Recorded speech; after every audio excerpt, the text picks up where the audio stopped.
Bienvenidos a Semillas, un podcast del Servicio Jesuita Migrantes donde queremos sembrar hospitalidad, esperanza y dignidad. En SJM acompañamos, servimos y defendemos a las personas migrantes y refugiadas para que puedan alcanzar una vida digna y plena inclusión en la sociedad.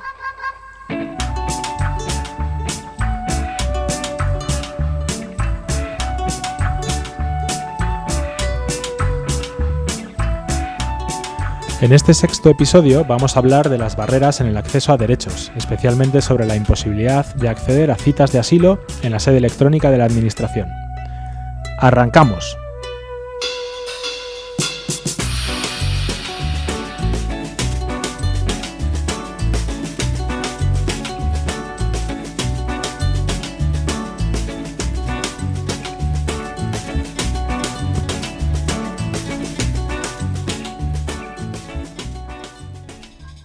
Para mí, el SJM es un lugar de puertas abiertas, un lugar de acogida.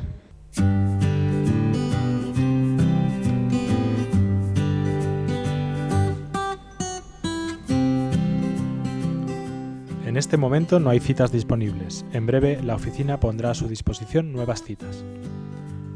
Este es el mensaje que miles de personas que quieren solicitar protección internacional se encuentran en la sede electrónica de la Administración española. No importa en qué provincia. Es prácticamente imposible a día de hoy acceder a una cita en la que las personas puedan manifestar su voluntad de solicitar asilo en España.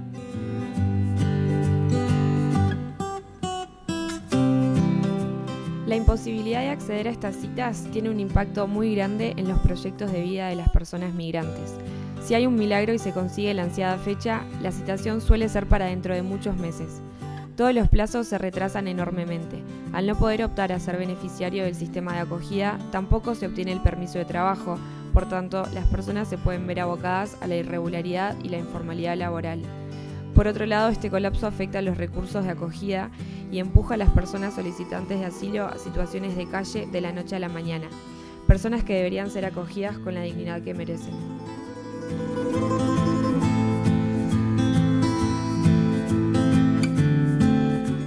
En realidad, este sistema que el gobierno ha ideado para canalizar las citas en las que se manifiesta la intención de pedir asilo podría considerarse contrario a la legislación europea vigente. Para poder manifestar la voluntad de pedir asilo es suficiente con que la persona lo verbalice a un funcionario de policía, ya sea en comisarías o en otros puestos habilitados.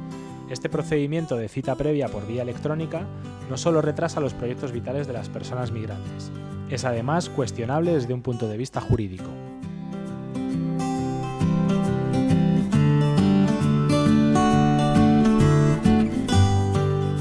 En los últimos meses hemos apreciado cómo la respuesta de España ante la llegada de personas refugiadas del conflicto de Ucrania ha sido ágil. En un máximo de 24 horas se han resuelto los expedientes de protección temporal de estas personas, que han pasado inmediatamente a recursos de acogida y han podido continuar con sus vidas. Los plazos han sido rápidos y los trámites se han realizado con agilidad, lo cual es de aplaudir, pero nos preguntamos por qué no sucede lo mismo con personas que provienen de otros lugares en conflicto y también necesitan acogida. En este episodio de Semillas queremos detenernos a analizar por qué el sistema oficial de asilo sufre este colapso sin una explicación aparente, dejando a miles de personas en una situación de incertidumbre y desprotección.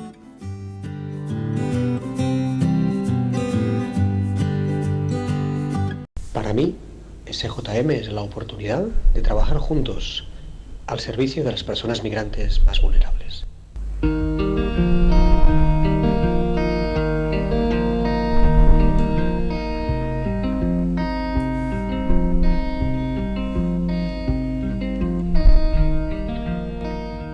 En este sexto capítulo de Semillas hemos invitado a una persona que conoce muy bien la realidad de las personas migrantes y refugiadas y del trabajo que hacen las entidades de Iglesia en Madrid para defender sus derechos y garantizar su dignidad. José Luis Segovia es el vicario episcopal para el desarrollo humano integral y la innovación y hoy nos acompaña en el estudio. Buenos días, muchas gracias por venir. Buenos días, encantado de estar con vosotros. ¿Qué es la Mesa de Hospitalidad Madrid? Pues mira, en el año 2015, a raíz de la crisis provocada por la guerra en Siria y con cientos de miles de personas forzosamente desplazadas, el cardenal Osoro nos pidió que articulásemos algún tipo de respuesta de emergencia ante una situación en la que estábamos todos un poco sin tener demasiada idea, porque España ha sido tradicionalmente un país que ha exportado, por así decirlo, personas que han sido susceptibles de protección internacional, pero no teníamos esa tradición. Y entonces lo que hicimos pues fue tomar la experiencia de algunas entidades como pues, SJR, Pueblos Unidos, San Egidio, Sercade y otras instancias de iglesia que eran muy próximas al sufrimiento de la gente, como por ejemplo pues Cáritas, Confer, Justicia y Paz, y todas ellas pues un poco lideradas por la Delegación Episcopal de Movilidad Humana, articulamos un espacio que sirviera para asesorar al propio cardenal ante esta realidad, como espacio de reflexión también sobre lo que estaba aconteciendo, que nos desbordaba a todos y no teníamos demasiadas ideas ni capacidad de respuesta, y también para organizar de alguna manera una respuesta de emergencia ante una situación que desbordaba los recursos naturales tanto de las administraciones públicas como los propios recursos de la Iglesia, que ya estaban trabajando con personas desplazadas, pero que venía una situación extraordinaria y teníamos que dar una respuesta extraordinaria también. ¿Y qué necesidades o prioridades se identificaban entonces y se identifican ahora mismo en la mesa de hospitalidad? Pues lamentablemente son bastante parecidas, digo, porque la más grave que empezamos a detectar en cuanto nos pusimos manos a la obra fue la situación de familias en la calle con niños, mujeres embarazadas, en una situación de extremada precariedad. Y digo, entonces era realmente preocupante, dramático y trágico. Pero hoy, con modulaciones en todos estos años, según en qué momentos, porque ha habido flujos pues, con altibajos, pero lamentablemente sigue siendo una realidad que en este momento tenemos que tener 3 espacios, porque la vocación de la mesa es desaparecer. Es decir, estamos haciendo una función que no nos compete, que compete, y especialmente en materia de asilo y refugio, es una de las primeras obligaciones de los Estados y es uno de los primeros derechos transnacionales reconocidos con estatuto internacional, y por tanto no debería ser competencia ni de la Iglesia ni de la sociedad civil. Obviamente, ante una situación de desatención tan grave que deja a niños, a familias en la calle, no podíamos mirar para otro lado, y entonces pues tratamos de dar respuesta. Pero la primera básicamente sería esa, pero no es la única. Luego nos hemos encontrado con que estas situaciones de extremada precariedad a veces han venido sobrevenidas porque el problema de las citas no solamente es que impide el acceso y constituye un embudo artificioso.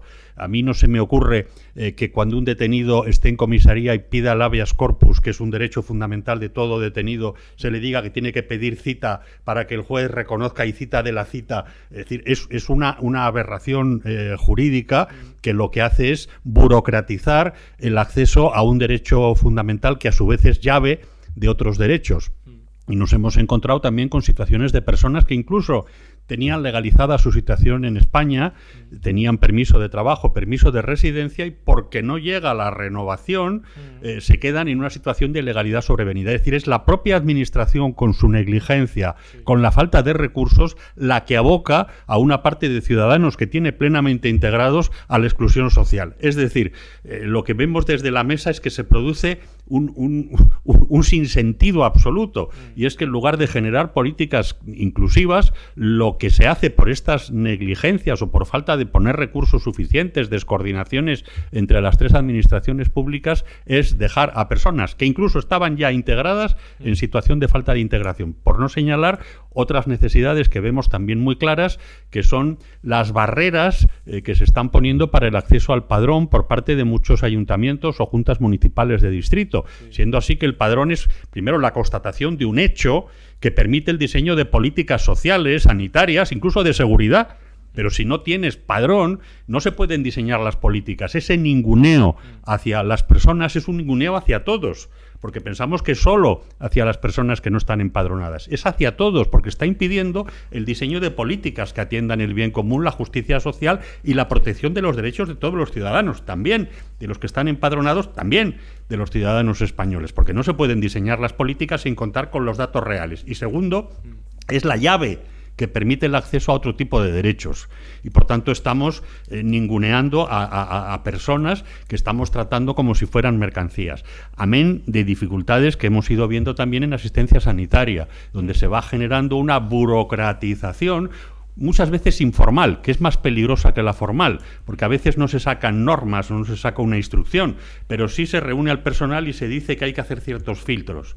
Y entonces esas formas informales de discriminación son peligrosísimas porque es una de las vías de caída de la cultura de los derechos humanos. Es decir, los derechos humanos teóricamente tiene vocación universalista, pero a veces se limita no solamente por vía de derecho, que ya se produce, sino por vía de hecho, y por vía de hecho informal, que es esa forma de funcionar, pues poniendo trabas al personal, ¿no? O últimamente esa discordancia que existe entre las reformas que se han hecho en materia de formación, de regularización por formación, los 2 años para poder regularizar a personas que se puedan formar, donde el gobierno saca una norma y la Comunidad de Madrid, por ejemplo, pues luego establece unos criterios restrictivos que hacen imposible la aplicación de esa norma, ¿no? Es decir, como veis, el campo de la extranjería, desde mi punto de vista, es un campo donde se ve con mayor claridad esa contradicción entre la retórica de los derechos humanos y las políticas y las brechas, entre otras la digital. Es decir, nos hemos inventado nuevas barreras mientras hacemos invocaciones retóricas a la cultura de los derechos humanos y a su presunta universalidad. Hemos establecido barreras. Unas son barreras digitales. El tener que acceder a través de, cuando uno piensa en los niños que están en la cañada sin electricidad, que sea un requisito para acceder a ciertas cosas, el tener que solicitarlo digitalmente, y otras brechas son también de hecho por esa burocracia formal, informal y por esa disonancia en las políticas de administraciones que por pertenecer muchas veces a partidos diferentes se boicotean sistemáticamente. ¿Por qué hay solicitantes de asilo que están en la calle en Madrid? Bueno, yo creo que porque el sistema no funciona. Y el sistema no funciona porque no se han puesto recursos. Es decir, que además de retóricas y declaraciones rimbombantes de derechos, es necesario hacer inversión y tener recursos. Y en ese sentido, una de las cosas que nos resultan más escandalosas a la mesa es la descoordinación entre el gobierno central y dentro del gobierno entre 2 ministerios también, como son el Ministerio del Interior y el Ministerio de Inclusión, Seguridad Social y Migraciones, que siguen líneas políticas, desde mi punto de vista, antagonistas en muchas ocasiones, y a su vez el Gobierno de la Nación con respecto a la Comunidad de Madrid y con respecto a los ayuntamientos, en este caso en el de Madrid. La mesa ha intentado varias veces, se ha reunido con los distintos actores por separado y hemos intentado que hubiera, sin nosotros, porque no pretendemos ningún protagonismo, pero una reunión conjunta para que pudiesen aunar criterios en materias de asilo, refugio, extranjería general,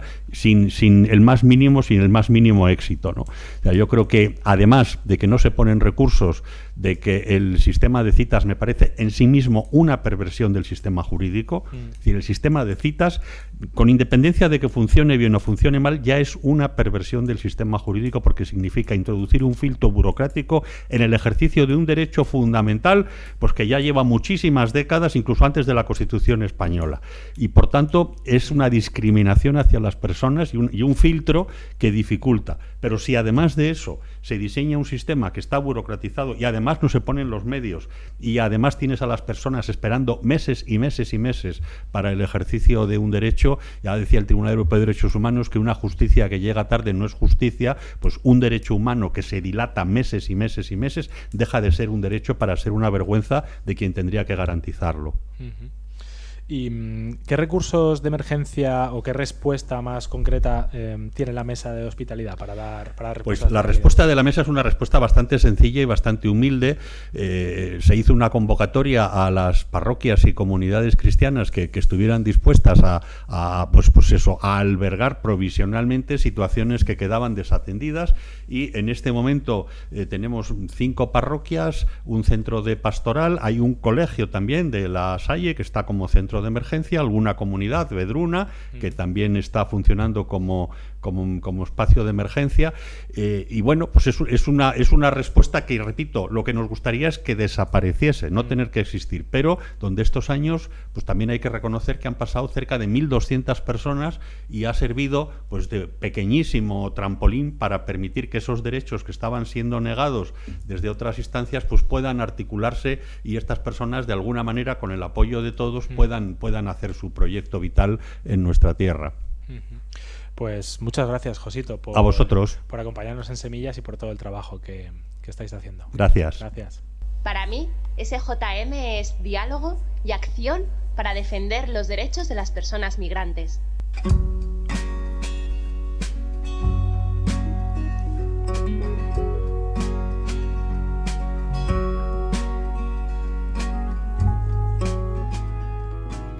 Seguimos en el 6º capítulo de Semillas, analizando las barreras en el acceso a derechos para personas solicitantes de asilo. Nos acompaña ahora Maite Zabalza. Ella es dominica de la enseñanza y desde 2010 vive en la comunidad intercongregacional de Lavapiés, de la que nace la Red Interlavapiés, entidad de Madrid que trabaja acompañando el día a día de las personas migrantes y luchando por defender sus derechos. Gracias por estar aquí en Semillas, Maite. Gracias a vosotros por la invitación. ¿Qué es la Red Interlavapiés y qué líneas de trabajo tiene? La Red Interlavapiés es una red de apoyo mutuo en la lucha contra las fronteras y la precariedad. Nace en el 2006 como un vagón del ferrocarril clandestino que toma su nombre de la historia de Araminta Ros, ese ferrocarril humano clandestino en el que subían los esclavos de Sudamérica hasta Estados Unidos y cogemos la filosofía y el nombre y es en la Red Interlavapiés, sus líneas de acción es la autoorganización, formar grupos de personas migrantes autóctonos contra la política de fronteras para constituir una red de apoyo y potenciar el derecho a tener derechos de las personas sin papeles frente a toda la vulneración que están sufriendo a todos los niveles de derechos laborales, sanitarios, ¿no? Estamos en Lavapiés, somos vecinos del barrio, vecinas, vinculados a todo lo que es el trabajo comunitario del barrio, con otras organizaciones, colectivos. Nos parece para nosotros muy importante la vecindad. Somos vecinas que luchamos por la convivencia intercultural en un barrio. No somos un recurso, ni una ONG, ni una asesoría, ¿no? Ofrecemos pues formar grupos, que nadie esté solo, formar pues, desde el encuentro cultural y compartir los saberes entre todos. Cuidamos mucho las relaciones de reciprocidad, la política de los vínculos, decimos, ¿no? Claro que queremos que luchar contra las estructuras, contra el cambio de las leyes, pero desde ahí hacemos un trabajo político, vecinal, pero se sostiene en los vínculos, en la amistad. Creemos que los migrantes, cuando son tus vecinos, tus amigos, pues compartes la vida, les acoges en casa, ¿no? Todo cambia. Entonces somos una red de vida, donde se crea cultura de encuentro, ¿no? Y desde ahí pues es nuestra forma de trabajar. Muy bien. ¿Y qué en el día a día, qué barreras en el acceso a los derechos de las personas migrantes apreciáis o veis? Pues la primera es negarles la ciudadanía por no tener papeles. Por el hecho de no tener papeles, considerarles no ciudadanos. Por eso ya están excluidos a todos los derechos. Como decía Josito, el derecho al empadronamiento, que es la puerta, es el derecho básico a existir, a ser reconocido.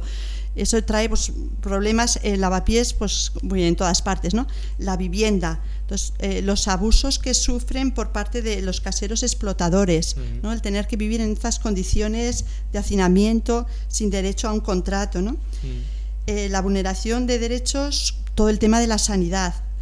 Ahora mismo la Comunidad de Madrid ha echado del sistema de la seguridad social a 17.000 personas que ya estaban siendo tratadas, que tenían un tratamiento y un seguimiento de médicos, ¿no? 17.000 personas en la Comunidad de Madrid excluidos a la atención sanitaria, ¿no? Otra gran vulneración, pues la explotación laboral. Los migrantes con los que nosotros trabajamos y vivimos, compartimos la vida, vienen a trabajar Y en 3 años la ley de extranjería les dice que no pueden presentar los papeles, ¿no? Ellos tienen que buscar la vida y no les queda más que la economía sumergida y aceptar explotaciones y verdaderas barbaridades que vemos en el día a día, ¿no? Igual los solicitantes de asilo inician un proceso de incorporación al trabajo y en 3 meses los empresarios les echan, no se atreven a tener personas con la tarjeta caducada, ¿no? Y como ha dicho Josito, pues quedan otra vez excluidos por no tener citas, ¿no?, para renovar. También queremos destacar la criminalización que sufren todos los migrantes, pero especialmente algunos colectivos, ¿no?, pues africanos especialmente, ¿no?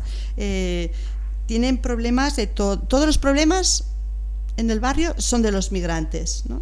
Problemas de convivencia o la falta de recursos, ¿no? Toda esa criminalización que está recibiendo los migrantes, ¿no?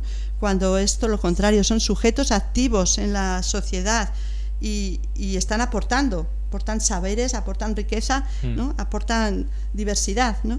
Y se les trata, pues eso, criminalizando o victimizando, ¿no?, a veces, ¿no? Hay estudios en que de todo lo que aporta a la seguridad social y todo lo que enriquece, ¿no?, pero la reacción, ¿no? Y también pues la falta de vulneración a veces en el reconocimiento a las culturas, ¿no? Hay unas formas muy fuertes todavía de colonialismo que niega la identidad de algunas culturas o la falta de reconocimiento subalterno, ¿no?, categorías, digamos, ¿no? Y ahí pues nacen los estereotipos, ser africano, ser latino, que se ven en el día a día, ¿no? Sí. ¿Y por qué decimos que sin citas no hay derechos? Porque la cita es la posibilidad de regularización y sin regularización no hay derechos, no hay posibilidad de trabajo, ¿no? El bloqueo que hay ahora, pues es verdad que es en todas las administraciones, que es burocrático, pero creemos que es especialmente duro en extranjería y en Madrid, ¿no? Antes se resolvían los expedientes en 3 meses, luego en 4, luego en 5, ahora estamos en 9 y 10 meses y lo han normalizado, ¿no? Cuando creemos que eso políticamente es que no interesa regularizar. Es una forma de decir a los migrantes, entre nosotros no tenéis futuro, ¿no? Son medidas coercitivas. Entonces, interesa más tener personas sin derechos, ¿no?, para ser sujetos de explotación, que personas que puedan reclamar sus derechos, ¿no? Entonces, por eso creemos que las citas están anuladas y muchas veces pues cerradas, ¿no? El derecho a solicitar asilo, como decía Josito, ¿no?, es uno de los derechos que todas las personas tienen, ¿no? Pero vemos que las fronteras que tienen los migrantes día a día no es solo las físicas que cruzan, las políticas, sino son las fronteras invisibles de cada día, ¿no? Empezar a trabajar y quedarte expulsado del sistema pues sin ningún derecho, ¿no? Y por último, ¿qué podemos reclamar o qué reivindicaciones hacemos a las instituciones de gobierno, tanto a nivel local como regional o como estatal? Pues sí, al gobierno reclamamos la campaña de regularización extraordinaria ya, ¿no? Creemos que hay muchos países que ya lo han hecho, que se viene reclamando desde la pandemia. Otros gobiernos, en España ha habido ya 7 regularizaciones extraordinarias y creemos que el momento actual de contexto pues que sería para una regularización extraordinaria, ¿no? 500.000 firmas para 500.000 personas, vidas con derechos, ¿no? Y pues hasta ahora está siendo el silencio por respuesta, ¿no? Creemos que eso es urgente porque son muchas las personas que están trabajando sin derechos, empleadas de hogar, en las casas, ¿no?, sin visibilizar, en el campo, en restaurantes, ¿no? Hay ciertos trabajos que ahora mismo están sostenidos por personas sin derechos, ¿no? Y creemos que eso pues es de justicia regularizar. Entonces, una regularización ya por justicia. A nivel del gobierno regional, claramente la sanidad, la situación de la sanidad en Madrid pues es dramática. O sea, personas que han muerto tenemos casos ahora denunciados desde la plataforma Yo Sí Sanidad Universal, pues por fallecer, dejar morir a una persona con leucemia, y distintos casos con tratamientos que son interrumpidos, ¿no? por estas medidas que en la Comunidad de Madrid se están realizando, ¿no? Y bueno, pues a nivel del ayuntamiento, pues también, ¿no? Todo lo que es el derecho al empadronamiento, ¿no? A esa burocratización que impide el acceso a los derechos, ¿no? Pues muchísimas gracias, Maite, por contarnos todo esto, por estar aquí en Semillas, y mucha fuerza también para el trabajo. Gracias a vosotros. Gracias. Para mí el SJM es un lugar de encuentro, de manos tendidas y de corazón abierto.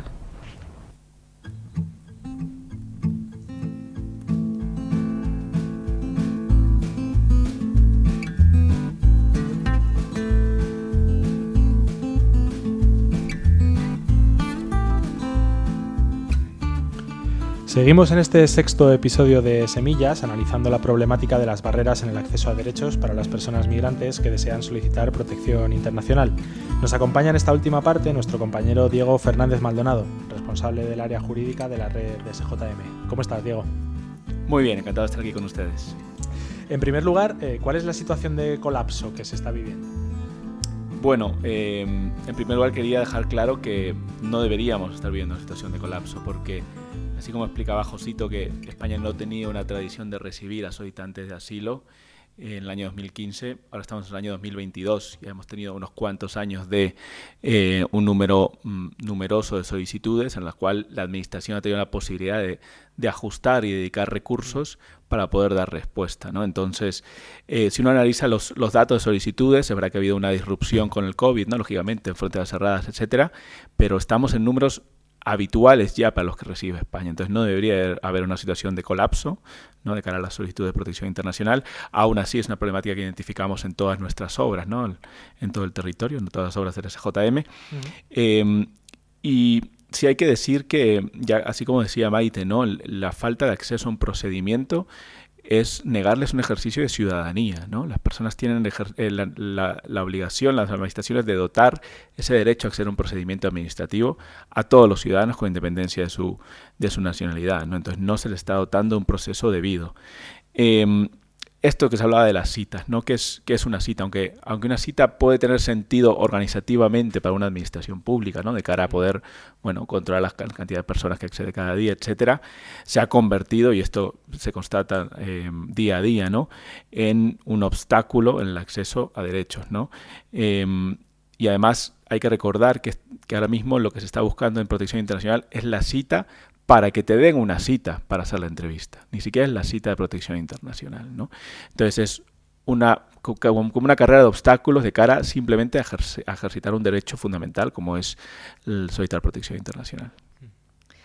¿Y qué recoge la legislación española y europea sobre el derecho al asilo? Bueno, tenemos una legislación internacional, europea y española, ¿no? Que protege este derecho. Esto viene desde la Convención de Ginebra de 1951. Recordar que la normativa europea es derecho español, forma parte del derecho español, ¿no? Y la normativa europea, tanto en la Carta de Derechos Fundamentales como a través de las distintas directivas, ¿no? que va desarrollando la normativa de protección internacional, deja muy claro, por supuesto, el derecho a solicitar protección internacional de todos ciudadanos y ciudadanos extranjeros, pero también que los estados tienen que proveer los mecanismos, ¿no? Y los medios para que las personas puedan acceder a ese derecho. No es suficiente con enunciarlo formalmente, ¿no? Las personas tienen derecho a solicitar protección. Muy bien. ¿Cómo lo ejercitan, ¿no? Eso es fundamental y viene en nuestra normativa europea. En la española también, ¿no? Con nuestra ley de asilo. Y también viene recogido, eso es importante que se sepa, porque no mucha gente lo sabe, en nuestra Constitución española, ¿no? El derecho a solicitar protección internacional. Por lo tanto, el marco jurídico de derechos está ahí. Es una cuestión de voluntad política, ¿no? De cara a desarrollar los mecanismos para que las personas puedan acceder a la protección internacional. Es importante también mencionar que solicitar protección internacional no solo es un derecho, es una obligación de las personas que quieren acceder a ello. La ley indica que tienen que hacerlo en la máxima brevedad posible, ¿no? Incluso hay un plazo de 1 mes, ¿no? Entonces, las personas no solo tienen el derecho a hacerlo, sino que tienen que hacerlo en cuanto lleguen a España, ¿no? Y esto pues no se generan las condiciones para hacerlo. Entonces, estamos en un momento que ya está prolongado en el tiempo, en el cual no se reconoce un derecho a solicitar protección internacional, un poco como decía Josito, por todo el tiempo que pasa entre el momento que uno quiere pedirlo y lo puede ejercitar. Y para eso tenemos que, yo introduzco una reflexión, ¿no? ¿Qué es una persona refugiada? Una persona refugiada no es alguien que huye forzosamente de su país de origen, no. Es una persona a la que le reconocen el que está huyendo forzosamente de su país de origen. Y si no se genera ese proceso de reconocimiento, no es una persona refugiada. Para ilustrar esta problemática, vamos a escuchar el caso de la familia Prados, que huyendo de una situación de persecución en Colombia, llegaron a España, donde han sido acogidos por la red de hospitalidad de SJM. Elisa, la mamá de la familia, nos explica las dificultades que han encontrado para acceder al sistema de acogida estatal. Soy de Colombia y en mi país era líder social.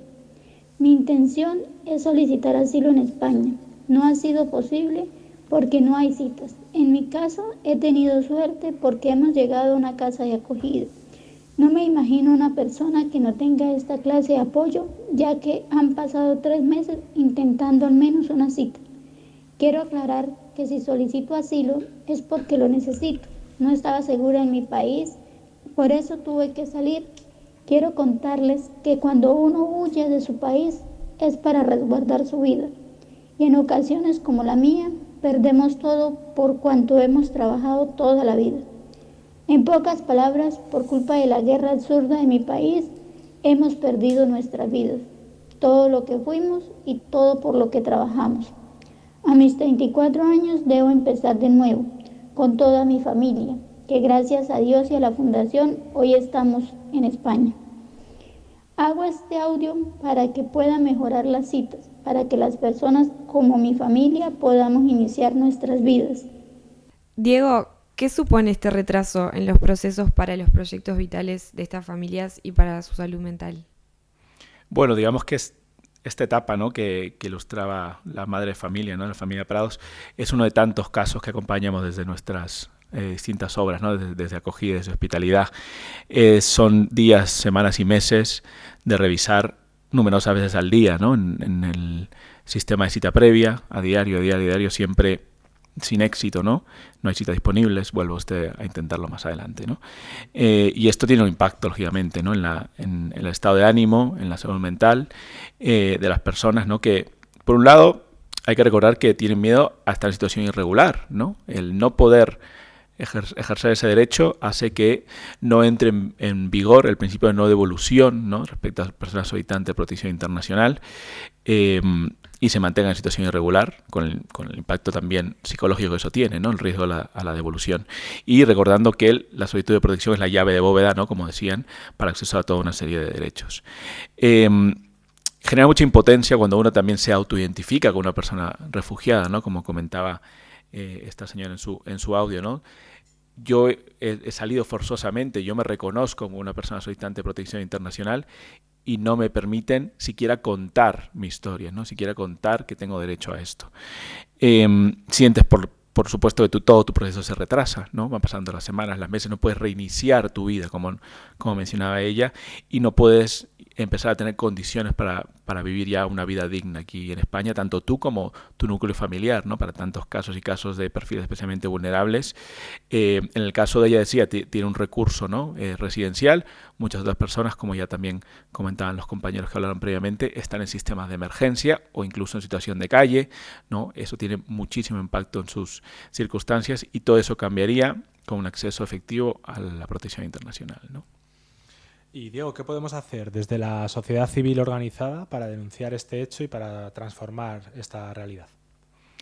Bueno, estamos en un momento político y social en el cual yo creo que todas las organizaciones que trabajan con migraciones y reivindican derechos han identificado este asunto como uno primordial, ¿no? El SJM no es una excepción, lo vamos a incluir como un tema prioritario en los próximos meses. Consideramos que tiene que haber dos miradas, ¿no? Una más con enfoque jurídico y una más con enfoque de incidencia, ¿no?, de campañas.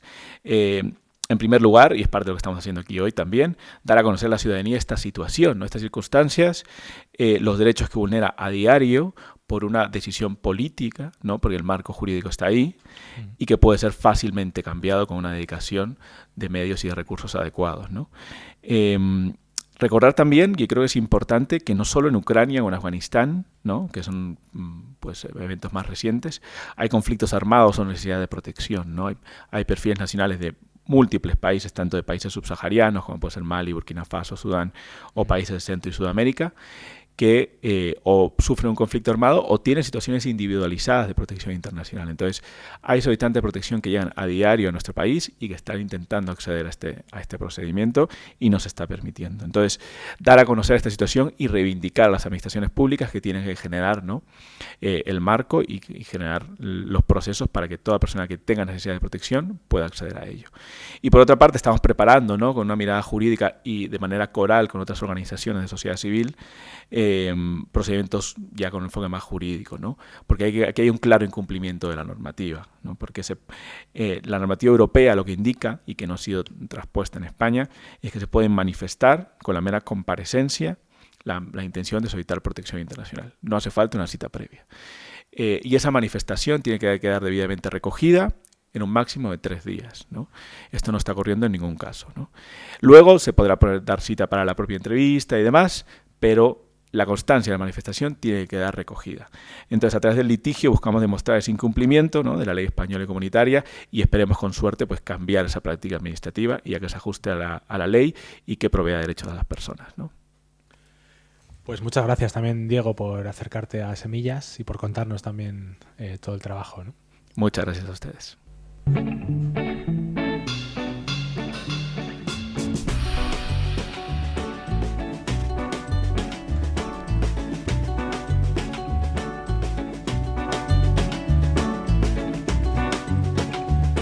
Hasta aquí este 6º capítulo de Semillas, el podcast del Servicio Jesuita Migrantes, en el que hemos reflexionado sobre las dificultades que las personas que se ven forzadas a migrar encuentran para poder acceder a citas de asilo.